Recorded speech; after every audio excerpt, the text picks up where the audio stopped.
은 갈대 상자, 그렇게 제목을 한번 붙여봤습니다. 이 모세의 탄생과 모세의 그 일대기를 여러분 잘 아시겠지만, 이스라엘의 출애굽의 역사가 레위 지파의 한 가정에서 시작이 됐고, 또 그 가정에서 갈대 상자에 아이를 3개월 양육하다가 이제 담아서 나일 강가에 둔 그런 일부터 기록이 되어 있습니다. 이것을 보면서 오늘 우리의 제2의 출애굽, 제2의 역사를 꿈꾸면서 함께 기도할 때 우리 인생에도 갈대 상자의 은혜가 임할 수 있도록 기도하는 시간 가지려고 합니다. 이 갈대 상자 속에 담겨져 있는 놀라운 은혜를 4가지로 그렇게 정리를 해봤습니다. 첫 번째는 뭐냐면, 하나님의 역사는 작은 것부터 시작한다는 거예요. 430년 애굽 생활에서 출애굽에서 젖과 꿀이 흐르는 가나안 땅으로 옮겨가서 하나님의 나라를 세우고 민족을 세우는 놀라운 역사의 그 시작이 정말 작은 것에서 시작했다는 것입니다. 아마 사람들은 이런 민족적인 역사를 꿈꾸려고 하고 계획을 하려고 하면 뭔가 대단해야 되고, 뭔가 특별해야 되고, 뭔가 굉장해야 되고, 누가 보더라도 와 할 수 있고 인정받는 그런 모양과 모습을 갖추어야 된다고 생각을 합니다. 그런데 불행하게도 그렇게 갖추기까지가 힘들고, 갖추려고 하다가 인생이 다 끝나버리는, 그리고 지쳐 쓰러지는 그런 모습이 있죠. 그런데 하나님의 놀라운 역사는 정말 갈대 상자, 뭐 금상자도 아니고 나무 상자도 아니고 오동나무도 아니고 갈대, 가장 흔한, 가장 볼품없는 그런 거에서 시작을 했다는 거예요. 그렇다면 여러분, 2018년도부터 시작하는 하나님의 역사는 우리의 가장 작은 것부터예요. 그리고 이 작은 것이라고 하는 것은 내가 할 수 있는 것부터 하는 거예요. 할 수 없는 것을 기도해서 하게 해 주시면 하겠습니다. 이거는 다 거짓말이고 욕심입니다. 하나님의 역사는 있는 것 가지고 역사하시는 거예요. 오병이의 기적도 아이가 가지고 있는 도시락을 통해서 역사하시는 거예요. 모세의 기적도 막 지팡이를 통해서 역사하시는 거예요. 없는 것을 요구하는 게 아닌데, 우리는 문제가 뭐냐 하면 작은 것을 무시하고 하찮게 여기고 대단한 것을 기대하고 그것으로 뭔가를 하려고 한다는 거죠. 여러분, 오늘 시간 기도하면서 하나님, 나에게 있는 작은 것을 통해서 제2의 출애굽을 이루어 가시는데, 하나님, 나에게 있는 것이 무엇입니까? 나에게 주님이 주신 것이 무엇입니까? 지금까지 작아서 내가 무시하고 없다고 생각하고 안 된다고 생각한 그런 것들 가운데 하나님이 나에게 갈대 상자와 같은 것이 있다면 보게 하시고 알게 하시고 깨닫게 하시고 그것을 이제 힘있게 사용케 하옵소서, 이렇게 기도할 수 있기 바랍니다. 두 번째는요, 갈대 상자로 끝나는 것이 아니라 이제 나일 강가에 나왔더니만 마침 바로의 딸이 와서 이제 구원을 받는, 그래서 레위 가족의 아이가 이제 왕궁에서 애굽의 왕자로 그렇게 양육을 받게 되죠. 이게 뭡니까? 만남의 복입니다. 만남의 복. 물론 사람의 만남의 복도 있고 시간의 때의 만남의 복도 있고요. 어떤 사건이나 어떤 문제 앞에 만나는 그런 복이 있어야 됩니다. 우리 힘으로 다 할 수 없기 때문에 누군가의 도움이 필요하고 또 어떤 때를 만나야 되는데, 참 하나님께서 세 번째 기도 제목도 나오지만 우리에게는 우연처럼 느껴지는 그런 만남이지만 하나님에게는 계획하고 작정한 필연적인 그런 만남이 있다는 거예요. 그래서 여러분, 혼자 뭔가 하려고 하지 말고 하나님, 귀한 만남의 복을 주옵소서. 사업하시는 분도 만남의 복을 받아야 되지, 만남의 복이 없어 꼭 만나는 사람들마다 사기꾼 만나고 피해를 주는 사람 만나고 고통을 주는 사람 만나고 또 만남의 복을 누려야 유익이 되는데 잘못 만남을 통해서 염려가 생기고 걱정이 생기는 그런 일이 너무나 많지 않습니까? 오늘 이 시간 기도할 때 하나님, 비록 나에게 작은 볼품없는 갈대 상자지만 이 상자를 통해서 하나님의 일을 이루어갈 때 주여 좋은 만남을 허락해 주옵소서. 이 만남은 사람의 만남도 포함되고 시간의 만남, 때의 만남, 환경의 만남, 여러 가지 상황에 좋은 만남의 복을 허락해 주옵소서. 세 번째 우리 기도 제목은 우연 속에 하나님의 필연의 은혜를 누리게 하옵소서. 갈대 상자를 나일 강가에 놨는데 하필이면은 지나가는 요셉처럼 상인들이 지나가서 키워가지고 뭐 장사꾼 만들지 않고 하필이면 그때 바로의 딸이 목욕하러 갈 게 뭐가 있었겠습니까? 그리고 공주인데 당시 최고의 나라의 공주인데 왜 하필이면 왕궁에서 목욕하지?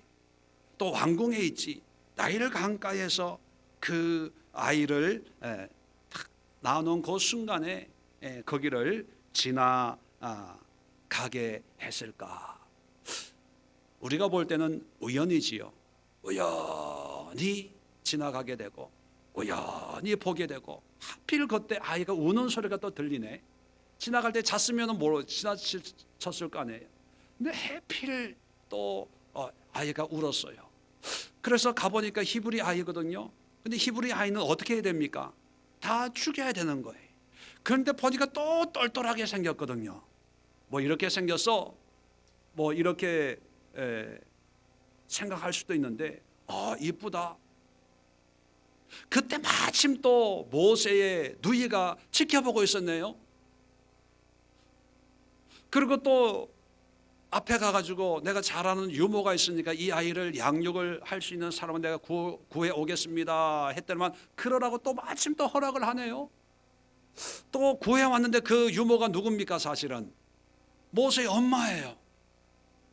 자, 우리가 볼 때는 그냥 우연히 되어지는 대로 어떻게 하다 보니까 뭐 이렇게 별거 아니게 생각이 되는데 이 우연 속에는요 하나님의 필연적인 역사하심이 있다는 거예요.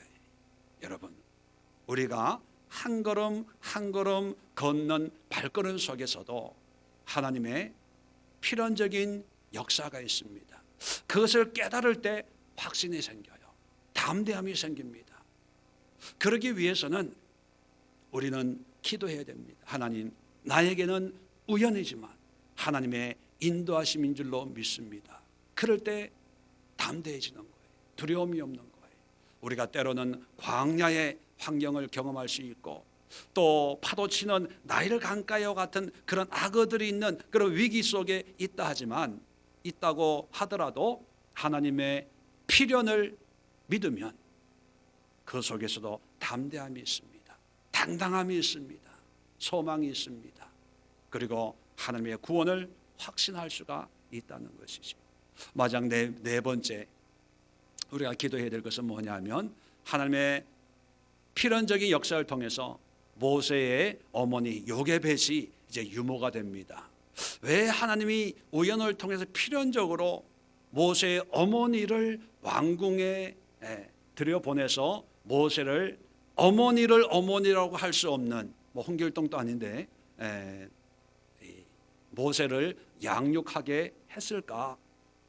바로 믿음의 양육 때문입니다. 하나님의 역사를 이루기 위해서는 좋은 환경에서 성장하는 것으로 끝나는 게 아니에요. 오늘날처럼 유학을 가서 박사학위를 받고 좋은 직장을 가져서 연봉을 많이 받는 그런 모습이 돼야 하나님 앞에 쓰임받고 하나님의 뜻을 이루는 인생이 되는 것이 아니라 어릴 때부터 말씀의 양육, 믿음의 양육이 필요하기 때문에 레위인인 모세의 어머니, 유대인, 히브리인인 하나님을 경외하는 그런 어머니를 유모의 모양으로 이 바로의 가정에 보내서 모세를 양육하게 했다는 거예요. 그런데 마음 아픈 것은 오늘날은 거꾸로 가요. 거꾸로. 믿음의 양육보다는 어떻게 하든지 바로 왕궁에 보내면 그게 성공인 줄 알아요. 만약에 하나님이 그것이 성공이었다면 우연을 가장해서 필연적으로 모세의 어머니 요게벳을 왕궁에 보내는 일은 하지 않았을 것입니다. 그런데 그렇게 하셨다는 거예요. 유모의 이름이지만 어머니는 아들에게 하나님이 성장하면서 하나님에 대해서, 정체성에 대해서, 민족에 대해서, 그래서 나중에 보면 청년이 된 모세가 이제 히브리인들끼리 싸우는 걸 보면서 왜 히브리인들끼리 싸우냐, 그리고 애굽 군인이 히브리인을 괴롭히니까 쳐서 죽이는, 살인까지 하게 되는 그런 민족성을 가질 수 있었던 배경이 뭡니까? 자기가 히브리인인 걸 안 거예요. 하나님의 백성인 걸 안 거예요. 자기 민족이 어떻게 해서 이 애굽에 와서 이렇게 살게 됐는가를 알게 된 거예요. 그 배움이 누구로부터 임한 겁니까? 바로 어머니거든요. 성경을 보면 모세는 애굽 왕궁에서 당시 최고의 학문을 공부한 사람입니다. 그런데 하나님이 쓰시는 것은 최고의 학문을 통해서 쓰시는 것이 아니라 어머니를 통해서 배운 그 믿음을 통해서 쓰셨다는 거예요. 그러면 오늘날 우리 자신들도 마찬가지고 우리 자녀들도 마찬가지고 우리 교우들이 해야 될 게 뭐냐면 돈도 있어야 되고 건강도 있어야 되고 환경도 좋아야 되고 좋은 집, 좋은 차, 뭐 좋은 여건도 있지만 그 속에서 그게 필요 없다는 게 아닙니다. 다 하나님의 분복으로 돈을 하나님이 주신 이유는 필요하기 때문에 주신 거예요. 나쁜 게 아닙니다. 지식을 준 것도 하나님이 나중에 그것을 사용하기 위해서 주신 거예요. 그게 나쁜 게 아닙니다. 나쁜 것은 뭐냐면 그것으로만 끝나기 때문에 나쁜 건데 그 속에 믿음이 들어가서 하나님의 은혜가 들어가고 말씀이 들어가면 그 말씀을 통해서 가지고 있는 그런 배움과 지식과 물질과 건강과 시너지 효과를 일으켜서 더 놀라운 역사를 일으킬 수가 있다는 것입니다. 여담이지만 12제자가 있습니다. 신약시대에. 그런데 하나님의 12제자를 쓰지 않고 12에 속하지 않는 바울을 택하셔가지고 세계를 변화시키는 그런 선교사로 삼으셨습니다. 왜 그랬을까요? 저는 생각해 보기에 12제자들보다 바울이 특별히 가지고 있는 게 있었던 거예요. 그게 뭡니까? 학식과 지식과 로마 시민권이에요. 자, 그 당시에 학식과 지식과 로마 시민권을 가지고 있는 사람이 바울 혼자만은 아니었겠죠. 그런데 이 바울이 가지고 있는 그 학식 속에 부활의 예수님을 만난 믿음이 결부가 되니까 다른 12제자들이 가지지 못한 그리고 하지 못한 그런 일들을 능히 하더라는 거예요. 어떤 분이 그런 얘기를 하는 걸 들었습니다. 조영기 목사님이 왜 이렇게 크게 쓰임 받았을까? 뭐 다른 걸 떠나서 조영기 목사님은 그 당시에 다른 한국 목사님보다 다른 게 하나가 있었어요. 그게 뭐냐면 영어예요. 영어 설교를 할 수 있는 실력을 가지고 있었거든요. 선교사님 영어 통역도 해주고, 그래서 그분 자서전을 옛날에 한번 읽어봤는데 영어 사전을 씹어 먹었대요. 단어를 암기하려고. 그때는 단순히 선교사님 통역해 주려고, 그래야 후원도 받고, 원래 여의도 순복음교회가 미국 순복음교회에서 이렇게 후원을 해서 선교사님을 통해서 시작한 교회거든요. 후원을 해서. 그런데 그때는 이렇게 쓰임 받을 줄, 세계적인 목사님이 될 줄을 꿈에도 생각 못했겠죠. 그런데 그것을 영어 실력을 가지고 있다가 하나님의 믿음이 결부가 되니까, 당시에 영어 잘하는 사람 조영기 목사님밖에 없었겠습니까? 다른 많은 사람이 있었는데 이거 실력과 믿음이 결부가 되니까 세계적인 그런 사역을 감당할 수가 있었다는 것입니다. 그렇다면 여러분, 이 시간 기도할 때 여러분의 환경 상황에서 하나님 말씀의 은혜를 주옵소서. 믿음의 은혜를 허락하여서 하나님의 쓰임받는 그런 도구가 되고 제2의 출애굽을 이루어갈 수 있는 우리 모두가 되기를 원합니다. 함께 기도할 때 이 네 가지 갈대 상자의 의미를 되새기면서 우리 간절히 기도하는 시간 갖도록 하겠습니다. 기도합니다. 좋으신 하나님,